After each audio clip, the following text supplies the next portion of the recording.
भारत आजाद हुआ, बहुत अच्छा किया, खून की बलिदानी दी, कागजों में लिखा गया 7.5 लाख लोगों ने कुर्बानी दी, लेकिन इतिहास कहता है कि करोड़ों की संख्या में लोगों ने अपनी छातियों में गोलियां खाई। उसके बाद मां भारती स्वतंत्र हुई।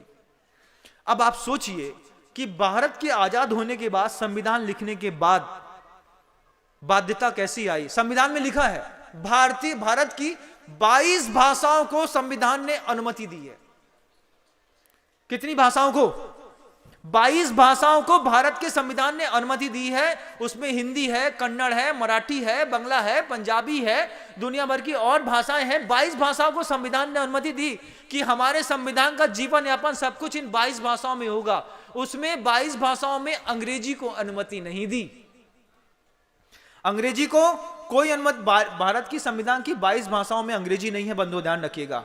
लेकिन लंदन की वो लैंग्वेज है, ब्रिटिश गवर्नमेंट की लैंग्वेज है। आप सोचिए कितनी बड़ी कंट्रोवर्सी है। हम संविधान का झंडा ऊंचा उठा करके खड़े हैं, भाषाओं के नाम पे हमने भारत की 22 भाषाओं को अनुमति दी है, उसके ऊपर हमने मिलकर के मोहर लगाई है। उसके बाद कार्यपालिका, न्यायपालिका, सुप्रीम कोर्ट, हाई कोर्ट, जितने भी कॉन्स्टिट्यूशन में जो भी बातें लिखी जाती हैं, बुक्स लिखी जाती हैं, सब की सब अंग्रेजी में।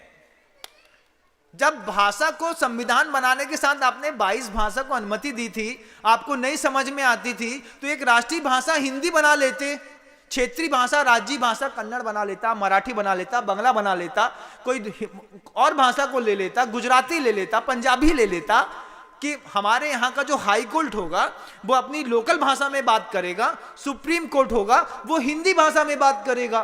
कितना अच्छा रहता। लेकिन हमने, चूंकि हमारे सारे कॉन्स्टिट्यूशन, हमारे सारे रिकॉर्ड्स, हमारी सारी बुक्स सब अंग्रेजी में छापनी पड़ी, और आज भी छप रही है। आज भी आप देख लीजिए सुप्रीम कोर्ट, हाई कोर्ट का जितना काम होता है, सारा का सारा काम अंग्रेजी में होता है। गुरुदेव ने बोला इंडिया नहीं भारत बोलो। ये वास्तव में स्वतंत्रता संग्राम सेनानी कोई खड़ा हुआ इस धरती पर तो गुरुदेव के रूप में विद्यासागर जी महाराज खड़े हुए। कर्नाटक से यहां पर आए, मध्य प्रदेश को उन्होंने अपनी कर्म भूमि बनाया बंधुओं, क्योंकि उनकी धर्म भूमि तो उनका इस औदारिक शरीर ही है कि जिनके अंदर देव स्वयं विराजमान होकर के और इस सृष्टि को विस्तार करने में लगे हुए हैं। दुनिया भर के लोग बोलते हैं इंडिया बोलो, भारत बोलो, हिंदुस्तान बोलो, क्या फर्क पड़ता है। लेकिन गुरुदेव बोलते हैं जिस संविधान ने जिस चीज को अनुमति ही नहीं दी, आप बार बार इंडिया बोलते हैं, बार बार अंग्रेजी के पीछे पड़े रहते हैं। कितनी सारी क्वालिटी थी हमारे अंदर। अंग्रेजी नहीं आती थी तो कलेक्टर नहीं बन पाई, अंग्रेजी नहीं आती थी तो IRS में नहीं जा पाए, अंग्रेजी नहीं आती थी तो IPS नहीं बन पाए। अभी भोपाल में एक बहुत अच्छा प्रयोग हुआ, विकास जी सुने इस बात को। प्रयोग क्या हुआ कि एक होम्योपैथी का कॉलेज था, तो बच्चों का एडमिशन होता है, जो MBBS सेलेक्ट नहीं कर पाते हैं वो BDS ले लेते हैं, कहीं कुछ और चीजें में शिफ्ट हो जाते हैं। तो बहुत सारे लोग होम्योपैथी की डॉक्टरी के लिए चले गए। Faculty 1 number, college 1 number, education 1 number, सब कुछ 1 नंबर, माहौल 1 नंबर, कैंपस 1 नंबर, गवर्नमेंट ने खर्चा 1 नंबर, रिजल्ट आया सिर्फ 22%। माथा फोड़ लिया।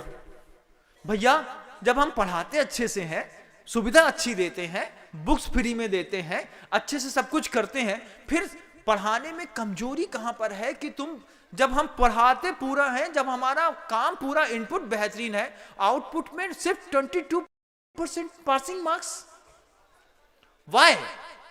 जब पूछा गया क्यों, तो वहां के पढ़ने वाले विद्यार्थियों ने कह दिया पढ़ाते तो अच्छा है लेकिन समझ में नहीं आता। वहां के डीन ने उसका प्रयोग किया। क्या किया कि जो भाषा अंग्रेजी में पढ़ाई जाती थी उनने उनको हिंदी में पढ़ाना शुरू कर दिया। हिंदी में जैसे पढ़ाना शुरू किया, क्या आप रिजल्ट का आश्चर्य मानेंगे, 22% का रिजल्ट हट करके 65% में ला करके खड़ा कर दिया। सोचिए 22% का 65%, 3 गुना। 300 बच्चे पास होते थे, अब 900 पास होने लगे, 600 बच्चों को जॉब मिलने लगा, दुनिया भर के अच्छे काम करने लगे। भाषा का क्या कमाल होता है आप सोचिए। ये भाषा का कमाल क्यों बोलना चाहते हैं? क्योंकि आज संविधान का दिवस, और संविधान दिवस में आपने यहां पर आकर के इस बात की स्थापना करी कि 22 भाषाओं को अनुमति दी, और पूरी की पूरी कार्यपालिका है, पूरा का पूरा पार्लियामेंट है, सुप्रीम कोर्ट है, हाई कोर्ट है, आपके यहाँ की एजुकेशन सिस्टम है, जितने भी कॉन्वेंट स्कूल हैं, सिर्फ एक वो भाषा पढ़ा रहे हैं जिससे गिनी चुनी नौकरियां मिलती हैं। लेकिन जीवन जीने की भाषा जहां पर सीखी जाती है, न प्रेम पढ़ाया जाता है, न वात्सल्य, न संवेदनशीलता, न ह्यूमन राइट्स के बारे में बताया जाता है, कुछ नहीं बताया जाता।